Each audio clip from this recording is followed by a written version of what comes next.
Baru pertama, gagal bayar pinjol atau gagal bayar pinjaman online tentunya membuat hati tidak tenang, gelisah, cemas, dan ada rasa takut. Nah, mungkin bagi teman-teman ya yang sedang menonton video ini baru gagal bayar pinjol dan selalu kepikiran bagaimana resikonya ke depannya dan apakah akan didatangi DC lapangan atau tidak. Nah, teman-teman bisa simak video ini. Nah, di video ini saya akan kasih solusi ya untuk menenangkan hati kalian yang sedang gagal bayar. Nah, sebenarnya kalau gagal bayar pinjol itu sudah hal biasa ya. Nah, jadi sebelum ada pinjol juga ya, dulu itu banyak ya yang pinjam uang di bank yang gagal bayar itu sudah ada teman-teman. Namun bedanya kalau di bank itu ada jaminan, kalau kita gagal bayar otomatis jaminannya itu akan ini teman-teman ya diambil atau ditahan. Nah, kalau misalkan di pinjaman online kan kita perjanjiannya semuanya online, jadi tanpa dokumen fisik ya, jadi semuanya dikerjakan, semuanya itu dilakukan melalui online ya, baik itu pengajuannya, persyaratannya ya, bahkan pencairannya pun dilakukan lewat online dengan cara transfer ya. Jadi nanti kalau misalkan kalian gagal bayar, tentunya kalian juga ditagihnya lewat online seperti lewat WhatsApp atau lewat SMS atau lewat telepon, jadi seperti itu. Nah, jadi kalau kalian gagal bayar di pinjaman online, saya kasih tahu teman-teman ya, jangan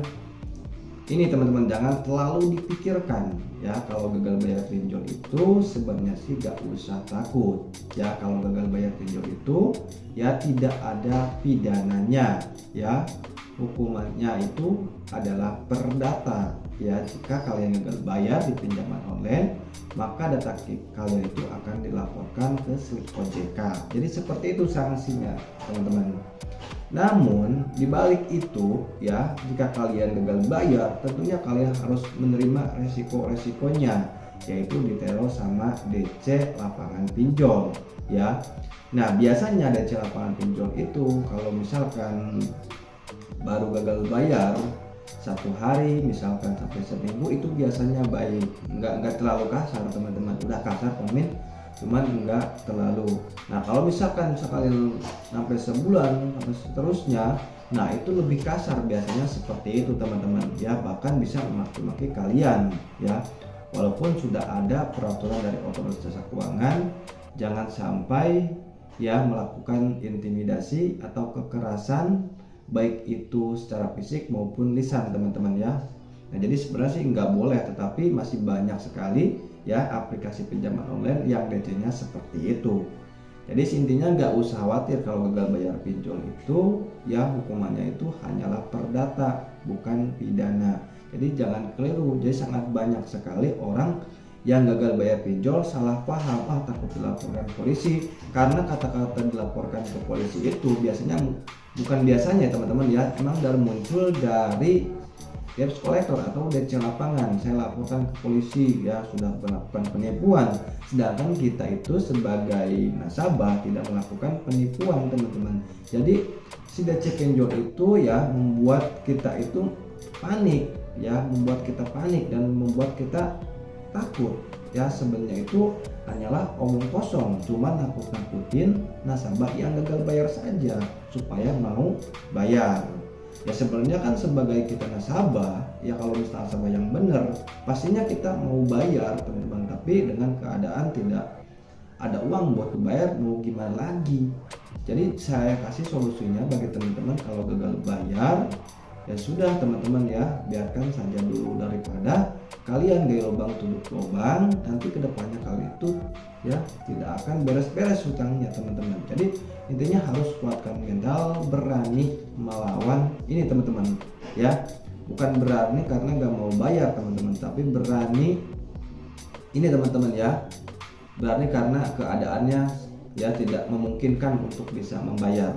Jadi seperti itu. Jadi nggak usah takut teman-teman kalau misalkan DC mau datang ke rumah kalian lah seperti itu ya, ada kata-kata seperti itu. Itu sebenarnya sih kalian itu hanya ditakut-takuti. Nanti kan kalian biasanya dibikin ketakutan ya, akan datang ke RT, akan dibikin malu. Nah, seperti itu adalah strategi DC pinjol supaya kalian merasa takut. Kalau misalkan kalian tantang ya, saya juga pernah menantang di aplikasi pinjaman online yang warna biru itu teman-teman ya.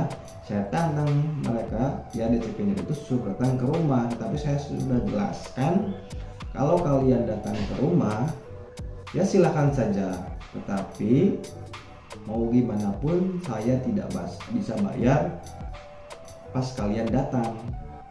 Kenapa? Ya karena saya tidak punya uang. Kalau kalian mau ke rumah saya ya silahkan saja. Marah mereka mengelak. Pokoknya harus ada. Ya mau gimana, kan saya bilang seperti itu teman-teman. Ya ini pengalaman saya teman-teman. Ya saya membalas semua chat dia ya, dan akhirnya malah dia yang memblokir saya.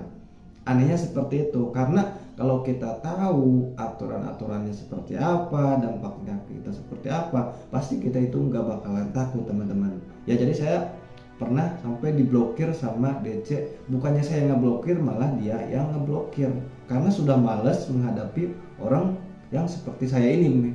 Mungkin seperti itu teman-teman, jadi sudah nggak bakalan yang benar. Nah tapi ada juga yang nyaranin jangan dibales ya. Kalau nggak dibalas itu nanti DC itu tidak akan terus katanya menerus akan meneror.